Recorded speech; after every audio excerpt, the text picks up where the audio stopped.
Local elections in China's Taiwan have dramatically reshaped the political pattern, with the pro-independence ruling Democratic Progressive Party, or DPP, suffering a big defeat. Tsai Ing-wen announced her resignation as leader of the party. Meanwhile, the Kuomintang sweeping victory has shown that people in Taiwan care more about economic and social development, and that they know where their interests are, and if the ruling party chooses to ignore their interests, it will pay. So what does this dramatic electoral shift mean for Taiwan? How will it impact Taipei's policies in the future? And what can be expected from the deadlocked cross-Strait relations caused by Tsai's refusal to affirm the 1992 consensus and, above all, the One China principle? To discuss the many issues related to Taiwan, I'm pleased to be joined in the studio by Zhong Hotao, Research Fellow of the Chinese Academy of Social Sciences, and Yang Xiyu, Senior Fellow of the China Institute of International Studies. We shall also talk with Professor Zheng Youping from Taipei University through satellite. That's our topic. This is Dialogue. I'm Yang Rui.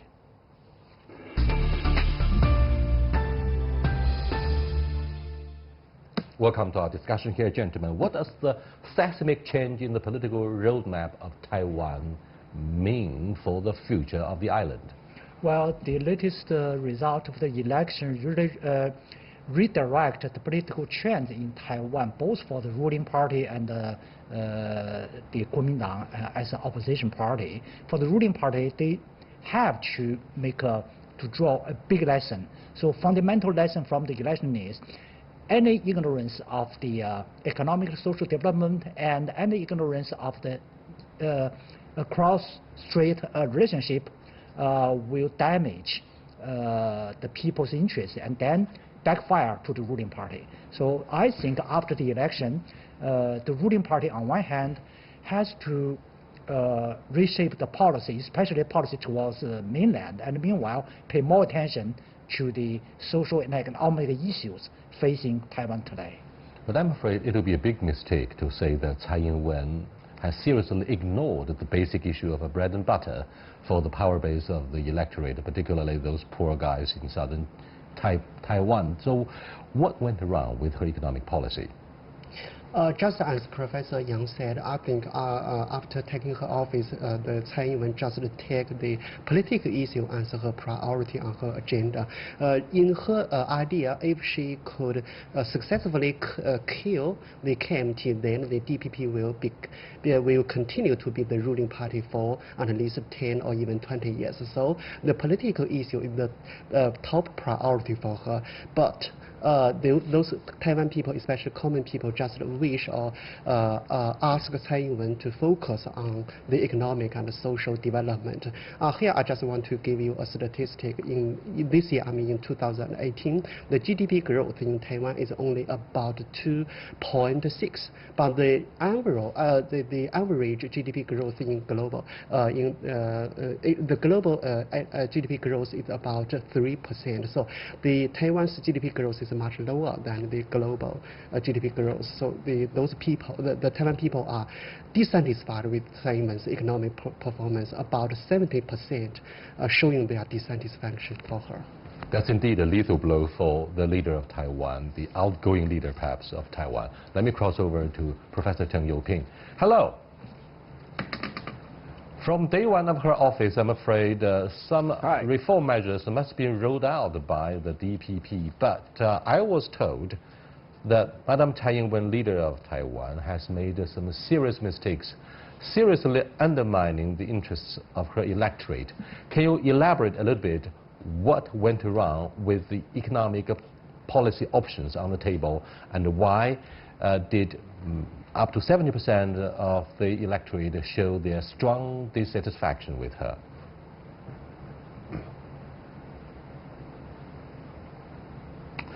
DPP's failure in this local election fully reflected DPP's inability to be the governing party of Taiwan. First of all, DPP and Tsai Ing-wen in particular refused to accept the 1992 consensus, which seriously jeopardized the political basis for mutual trust which had developed during the year 2008 to 2016, while Ma Ying-jeou and KMT was in power. Now, that refusal to accept the 1992 consensus, or i.e. the One China principle, has damaged Taiwan's relations with mainland China. Thus, you have seen a almost complete stop or a significant reduction of trade and other relations across the Taiwan Straits. And not only that, this damage in the cross-strait mutual trust seriously affected business confidence in Taiwan. People, especially entrepreneurs, are not willing to invest in Taiwan. The whole economy basically has come into a recession. And in that case, the lower class, the working class, the peasants, the younger generation, they all suffer.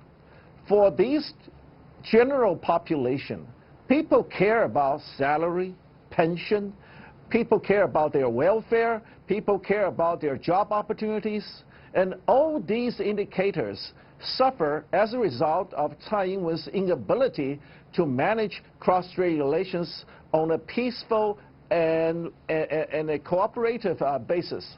Now, that kind of a disappointment really called for change.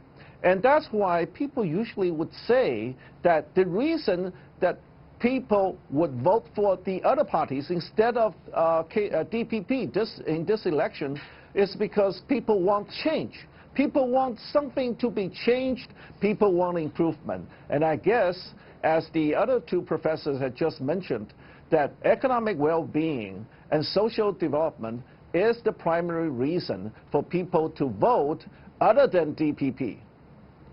Hotel, the word of humility loomed pretty large in the vocabulary of her inaugural speech 2 years ago. Exactly. Madam Tsai Ing-wen, of course, I was talking about her. But why it seems that she went the opposite direction, and the ruling party of the DPP seems to have been divorced from the reality, and they failed to build strong links with the young generation, hence the rebellion of the voters. Why do you think the DPP showed its arrogance after taking office? After taking her office, Madame Tsai becomes much arrogant than before, because in her mind, the DPP has already controlled both the local authority and the so-called central authority. At the same time, the DPP also controlled the executive branch as well as the legislative branch. So the DPP becomes the superpower in Taiwan. That means DPP is number one, and the opposition party, I mean KMT, is just a middle-sized party. So there is no party, two-party system. There is only one-party system. So in Tsai Ing-wen's mind, even she is very arrogant, she will succeed in the so-called presidential election. For both parties, the KMT and the DPP, they are going through what we call the intergenerational power transfer period. Oh, yes.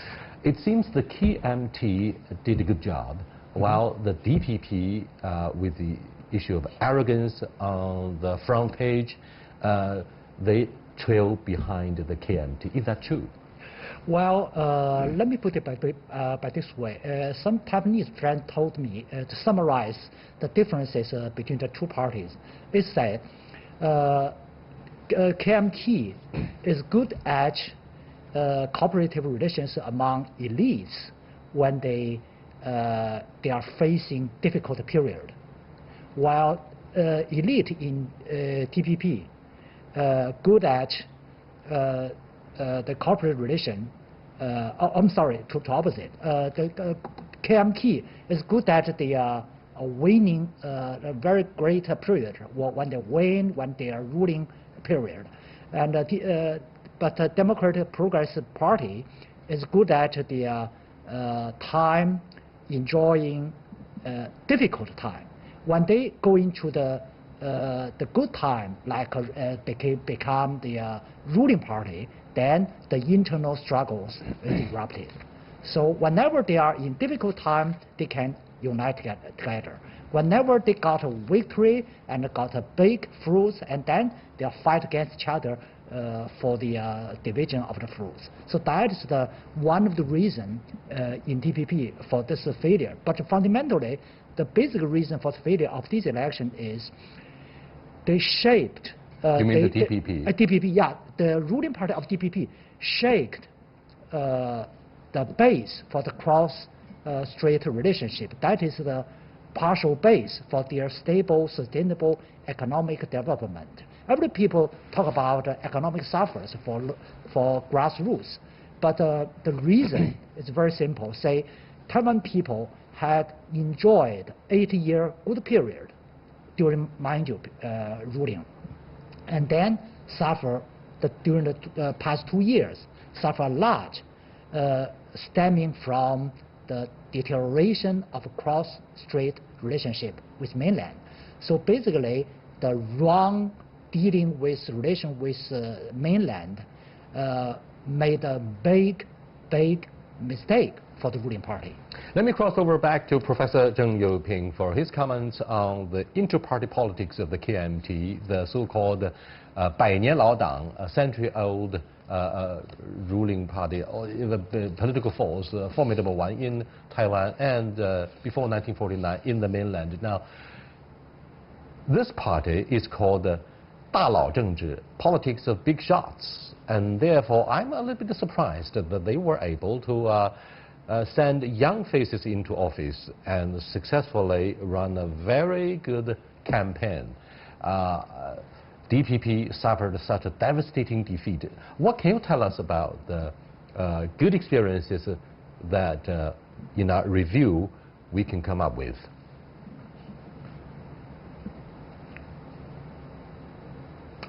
Well, to be very honest and to be fair, most observers in Taiwan would agree with me that in this election, DPP's defeat does not equal KMT's success or victory. Why? Because, frankly speaking, in the past year or so, KMT has not demonstrated much improvement over the past. We all know that in year 2016, DPP really took over the legislative and administrative powers. However, KMT suffered, but they did not improve or reform very fast. During the last couple of years, people have called for KMT's reform. However, reform measures have stalled. People haven't seen much changes. But then you ask, why this defeat for DPP? It is very clear that the disappointment from the general population, the disappointment from the younger generation, and all those who supported Tsai Ing-wen and DPP in the year 2016 have become disillusioned. And they decided that they will not suffer anymore. This kind of impatience from among the voters is very significant. In other words, people are not supporting KMT instead of DPP. They are willing to give KMT a chance to prove itself that they can do better than DPP, because DPP obviously have failed to accomplish what they promised in the last elections. So that's why we say we understand that among the general population, even among DPP supporters, there are being cries for a DPP without Tsai Ing-wen. In other words, they are saying that we are not happy with what you have accomplished. Or we have to say, if Chen Shui-bian failed because of his corruption, Tsai Ing-wen and her team failed because of their incompetence and their total mistake in managing cross-strait relations. So KMT, frankly speaking, has a long way to go, and after they have gotten 15 county seats, I think KMT really has to work very hard to prove itself to the general population that it is still the old KMT that once created Taiwan's economic miracle. The convincing articulation of Professor Cheng's analysis seems to give a strong understatement that the KMT won this campaign by luck instead of by their tangible policy options. The next question, Mr. Yang, is whether the KMT is ready to take it over. And does this so-called Taiwan midterm elections actually mean the definite success of KMT 2 years from now? It's not necessary, and also I don't think KMT has been ready for the next victory 2 years later, simply because, as Professor Zheng mentioned, DPP failed, not because KMT great, but because DPP made big mistakes, basically two mistakes: economic policies and policies towards the cross-Strait relation. And if KMT really want to win, or if DPP really want to win for the the next election, they have to correct the current policy for DPP. For example, improve relation with mainland. But I think the ruling party DPP now is in dilemma. Through this election, they have understood fully the consequences of the wrong managing relationship with mainland will be a huge backfire to their ruling position. However, through their ideology, through their long-time position, there's no way for the mainstream of DPP to make a fundamental change, to do something like Ma Ying-jeou did. So basically, chances for KMT is greater than DPP 2 years later, not because KMT is greater than DPP, just because DPP cannot correct their mistake made by their long-time politicians. A few minutes ago, Mr. Yang made a clear point, a clear case, that DPP would thrive on adversity of their campaign situations. Now, they suffered a devastating defeat. Do you think Madam Tsai Ing-wen will be able to get united, to align herself with all other major politicians in the Green camp, to correct the mistakes that they have made, to lay the groundwork for an eventual success 2 years from now? To be honest, I'm a little bit pessimistic about her future career planning and for her, just you said, her policy adjustment. Why? Because now Tsai Ing-wen is much weakened by this election, and her supporting rate has become the lowest forever. Her approval rating has dropped significantly, and above all, she has resigned as head of the DPP. Therefore, do you think her political fortune, the political career is basically over? And who will be the most likely successor? Basically, I think her political career is already ended. I think about... Never like Hillary Clinton yet to make another comeback? Maybe she has no chance. I think William Lai or Lai Ching-te has a good chance to replace her as the DPP candidate to run for the so-called presidential election, because the approving rate for Lai is much higher than Madame Tsai, and actually the approving rate for Lai is the highest in entire DPP camp. Let me go back to Professor Zhang. Here is a joke, and personally I think this is a serious joke on the mainland side, given the deep and widespread disillusion that we've got due to the defiance of the DPP, and particularly Tsai Ing-wen to accept the 1992 principle, which has cut off the effective communication channels, if any, between and across the Taiwan Strait. The joke goes like this: the mainland is losing its patience, and we have given Tsai Ing-wen the chance to finish the other half of her examination paper following the very bad inauguration speech, and therefore the mainland stands ready to liberate Taiwan, to use force and to get united in the foreseeable future. Of course, this is meant to be a joke, shared by a lot of netizens on the social media. Do you think this time around the use of a ballot box has somehow given the mainland a chance? Look, we are able to solve the crisis in the island itself. So be patient, give us a chance. What do you think of this kind of a joke or assumption?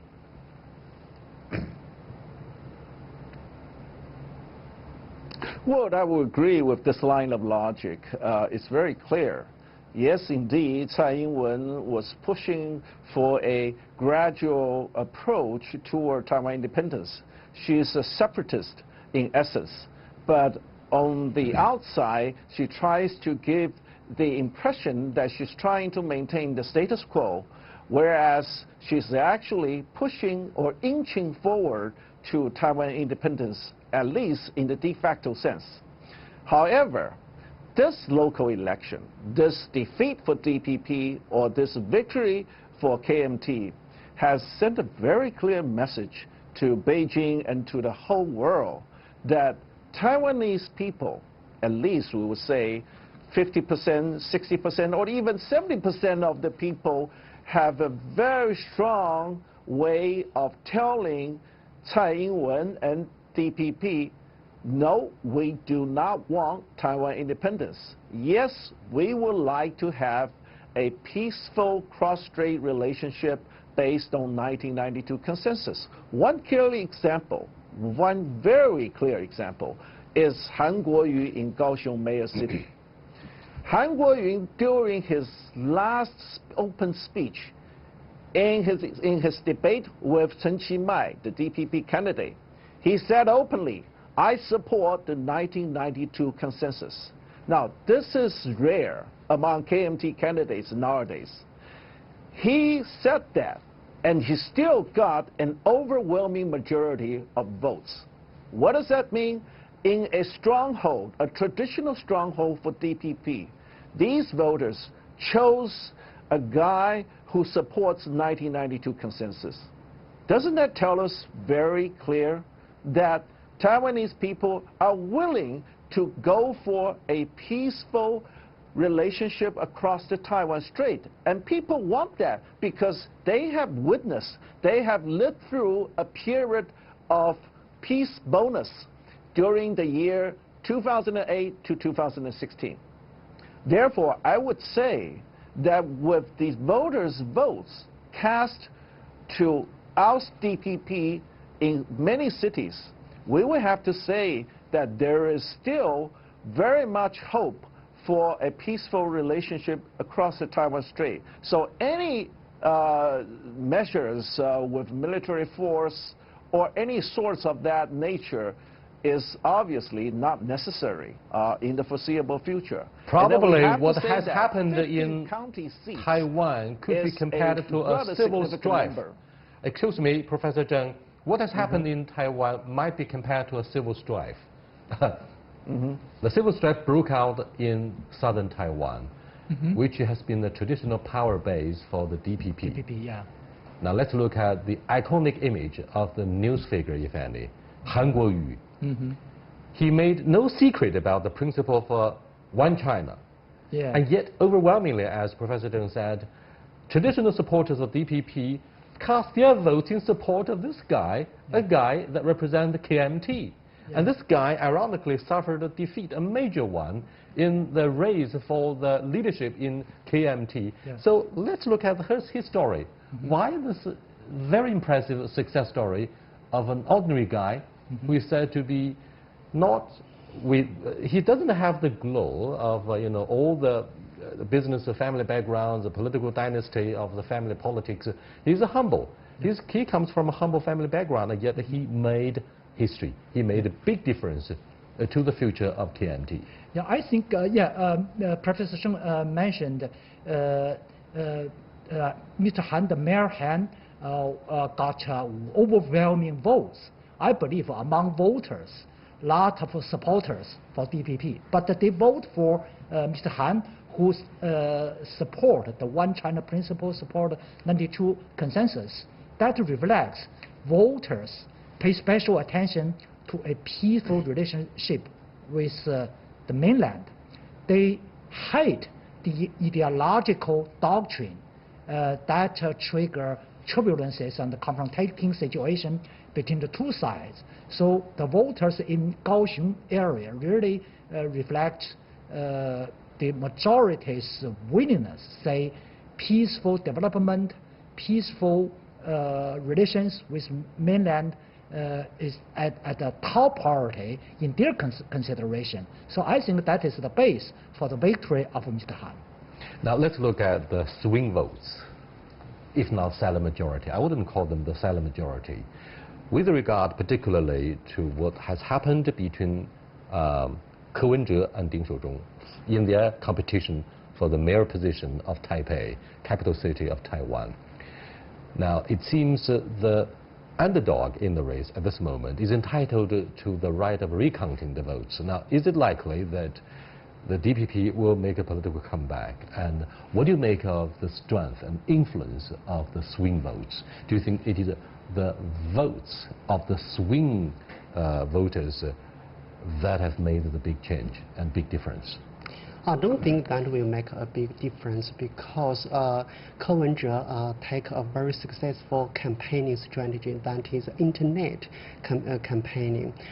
He does not belong to any party. He doesn't have any party affiliation. Exactly. So that's why I gave the question about the silent majority, the swing votes, who are not clearly affiliated with any of the two political forces, KMT or DPP. So go ahead with your analysis about this guy. In Taipei, about 40% of the Taipei citizens belong to the blue camp, and about 30% belong to the green camp, and the middle one is about 30%. So these 30% of Taipei citizens plays a very crucial role. I think these 30% will support Ko Wen-je, and that is the secret why Ko Wen-je could win in this election, also a very slim success.